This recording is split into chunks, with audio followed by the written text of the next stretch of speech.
Okay, I'm kind of sad because I just demonstrated thing. Like I did this presentation and it's like, oh, I wasn't recording it. Um, but okay, so I've got the app running. Let me just go through the pages. The important functionality is you can log in and book something. So, like this is kind of what it's all about. So go to find rooms, and then I don't want to do any because it's going to give me a bunch of results.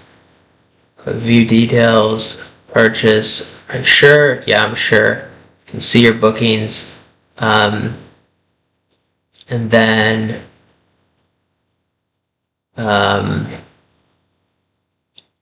maybe talk about it a little bit more. So you can sign up, go to here. I'll do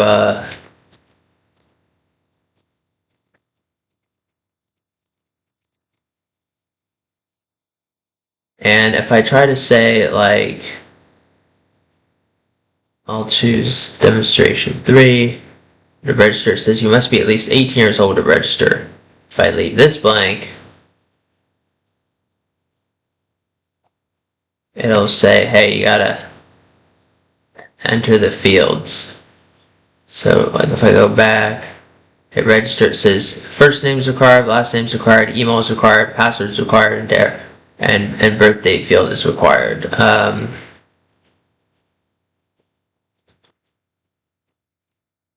So then I'll enter a birth date that is not too young. So this nice date picker here. You can even enter the time of day when you were born. Okay, that was already taken, so now I gotta enter this stuff again.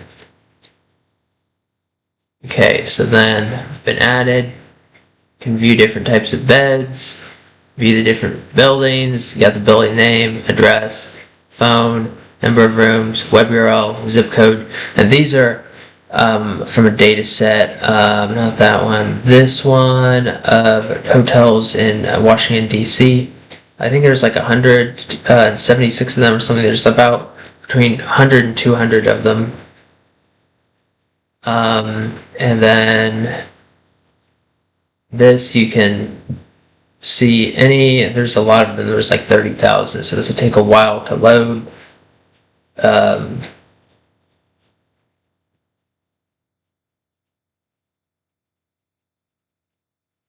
And they're sorted by price, so the cheapest ones, and then as you go down, the more expensive they get. And then you click view details, and then you can purchase it.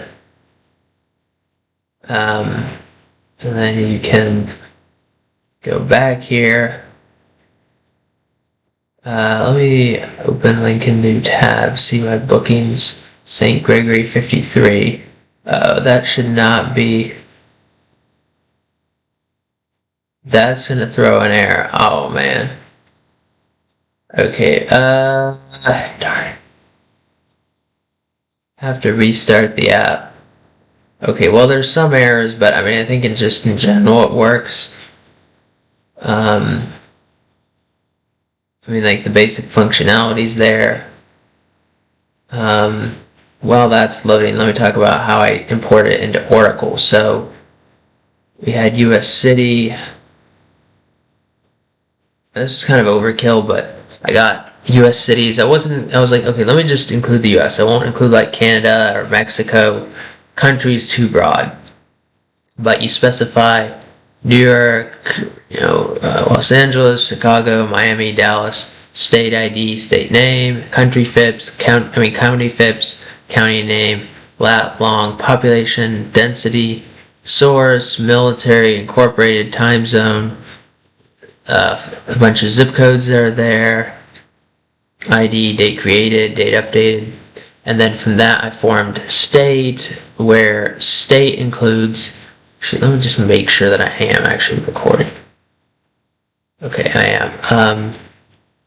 State includes 52 because there's Puerto Rico, PR, and District of Columbia, DC. And then county, there's like 3,000 of them, and they're all You have the county name like Atunga, Baldwin, Barber, Bibb. They're uniquely identified by the county FIPS, so 1001, 1003. And then the building is basically like the hotel. So you have these hotels in Washington, D.C. We have the building, the address, phone, number of rooms. Some of the number of rooms are null. I can't use those because I need to know the number of rooms, web URL, and coordinate data and stuff like that.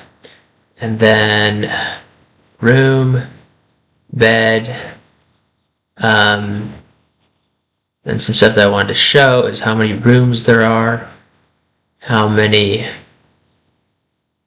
if we sum the number of rooms to the buildings, we get something slightly higher. But what we notice is that there's one building where we know the number of rooms, but we don't know the name of the building, so that's why it's 4 or less. And let's count county, see how many we got. 3,000 counties. How many buildings do we have? We have per building, we have 169 buildings. How many in US city? We have about 28,000. Okay, it should be up and running now. Okay.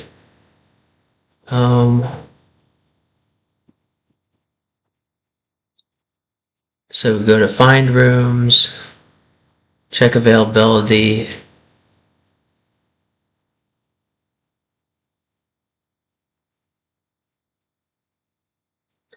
Okay, and then you can filter like for one particular building. So say maybe I just want this one. Or you can leave it as any building, but say I just want a particular bed.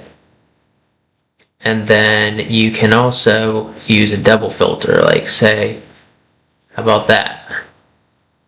Or what about this one? Let's see. That one has a lot. And then also it checks that you're not like, that the start date is before the end date. Because the start date can't be after the end date. So if I try to do something like this, it says start time must be earlier than end time. Okay, and then let me show the beds. I showed the buildings. So the bed, you have the name, queen, king, double, twin, sofa bed, Murphy bed, bunk bed. Description, capacity, like 2, 1. Bed size, like in inches dimensions, or just say it varies. And the frequency, so most common is queen, king, double, and then kind of ones that, like kind of uncommon ones, twin, sofa bed, Murphy bed, bunk bed.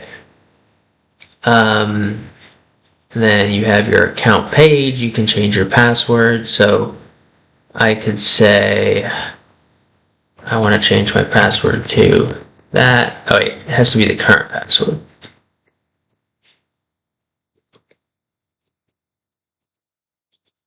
Does not enforce password history. Change my password, but I want to change it back. So update, you can specify your second middle name. That's because I know some Catholics have 2 middle names, like their name will be like first name, and then not just like one middle name, but they have like 2 middle names. Like J.R. Tolkien or something. Now there's a bug here where you're supposed to be able to be 18 when you register, but you can set this to something like that makes you younger, where you're not 18 years or older. So that's a bug. So I mean, I'm not going to fix every bug. Another thing is that I found a bug in the find rooms where if you say go bunk bed here and say I reserve this one, purchase it, click OK, see my bookings. Now here it is in my bookings, and I can also like cancel one or whatever. But if I go to find rooms here and I go back to here, well, maybe it doesn't. I think if I purchase this, it's still going to show room 180 here. Yeah.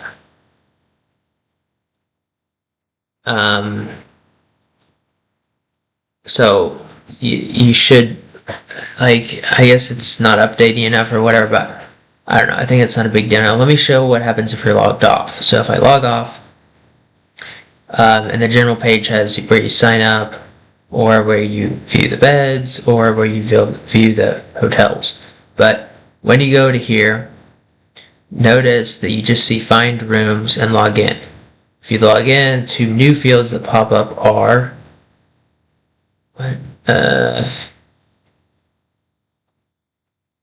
two new fields that pop up are my bookings and account profile settings. Okay, so let's log off again and let's go to find rooms. Now you can look for rooms. You don't have to be like 18 to look for rooms, but to purchase the room for that time period, say you have to sign in. So then I can go in here and purchase it. Return to home. Okay, I think maybe I'll show this too real quick. So this table is storing the users. Let's run this again to see that demonstration 3 user that I created. Okay. I'm done with